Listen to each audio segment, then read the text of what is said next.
what have we here? Going to take a closer look at some delicata squash in the making. Here it is, baby delicata squash, not nearly ready yet. Oh, and there's another baby delicata, a little bigger, starting to show its characteristic green stripes. Unlike summer squash, you have to wait for winter squash to mature before you pick and eat it. When it does mature and it's ready for picking, it will keep. This is why we call it winter squash, not because it grows in the winter, but because it will keep through the winter. Delicata squash, as the name implies, is a bit more delicate than other winter squash. Its skin does harden, but it's thinner skinned than the other winter squashes, like butternut or acorn. Delicata squash is easy to cut through it. Most all winter squash varieties are vining, which means that they send runners or vines along the ground and they run. They need room to grow and to spread, so if you have the space, they will fill it. As you can see, these plants, as all squash plants, have enormous leaves, and that's to protect the growing squash from being scalded by the sun. Here's a delicata that's getting bigger and a delicata flower. Now the flower that you see in back of this squash is a male flower. You can tell because it doesn't have a bulge below the blossom. Female flowers have that bulge, which, when it's fertilized, that bulge will grow into the squash. The bees will visit the male flower to sip its nectar, as bees do, and in the process they get pollen on their little bee legs. When they visit a female flower, some of the pollen falls into that flower and it fertilizes it. That's how you get the squash. So it really is all about the birds and the bees, or in this case, just the bees. And here they are, mature delicata squash, ready for harvest. All winter squash are members of a family called the cucurbit family. Summer squash and, you guessed it, cucumbers are in the same family. Delicata is an heirloom variety. Now that means that it's been around a long time, and in this case from the 1890s. Heirlooms are not hybrids. They're not a cross between two cultivars as hybrids are. Instead, the seeds are what's called open pollinated, and therefore their characteristics would be the same from year to year. The meat, as we call it, from the squash is rich in vitamin A, C, and even a little bit of calcium. We're eating the skin in this recipe, so we'll be getting a healthy dose of fiber as well. Fiber can help balance your blood sugars. As with most fruits and vegetables, the squash is loaded with antioxidants.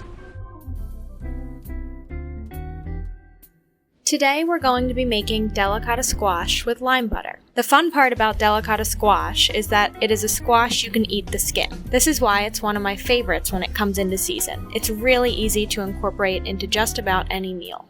We have a very simple ingredient list for today. We've got our delicata squash, our chili powder, some butter, and some limes for both zesting and juicing. So make sure to wash both the squash and the lime because we'll be using all parts. As you can see here, delicata squash can be a little bit finicky to cut open sometimes. Take your time, don't apply so much pressure that you could slip, and you'll get it. Now you can remove the seeds. You can save the seeds and roast them for a snack later on in the week too. Like most seeds, they're rich in unsaturated fats and fiber. Next, we'll place this squash cut side down. These all fit perfectly in my cooking pan. Then add a 1/4 cup of water to the bottom of the pan. This water is to help steam the insides of the squash a little bit when it evaporates. And now it's ready to be cooked. Now we can get together our compound butter. We can add 3 tablespoons of butter to a bowl to be softened. 1 tablespoon of fresh lime juice. You can eyeball this. I'd say half a lime is just fine. Next, we can add our 1 teaspoon of chili powder. Next, we can begin zesting our limes. I happen to have a microplane for zesting. Of course, as you can see here, it's a lot easier to zest something before you cut the lime, but I'm making it work. If you don't have a microplane or a grater, you can always use a vegetable peel, and you can peel off the skin of the citrus. Try to get as little of that white pith as possible, and then you can mince the citrus peel with a chef's knife and add it in. Now you can smash all that together into a nice compound butter. It might take a few minutes if your butter hasn't softened all the way. And don't forget to add a little bit of salt and pepper.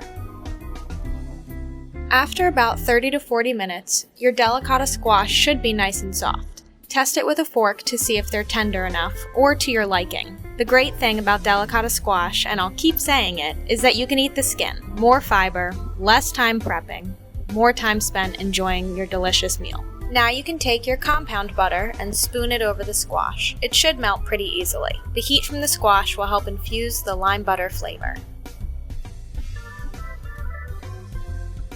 And there we have it. We're enjoying the delicata squash 2 different ways tonight. We happen to have some leftover chicken meatballs, and then I cooked up some salmon for myself. The lime flavor really works well with both these options. It's a totally versatile starchy vegetable that can be enjoyed a lot of different ways.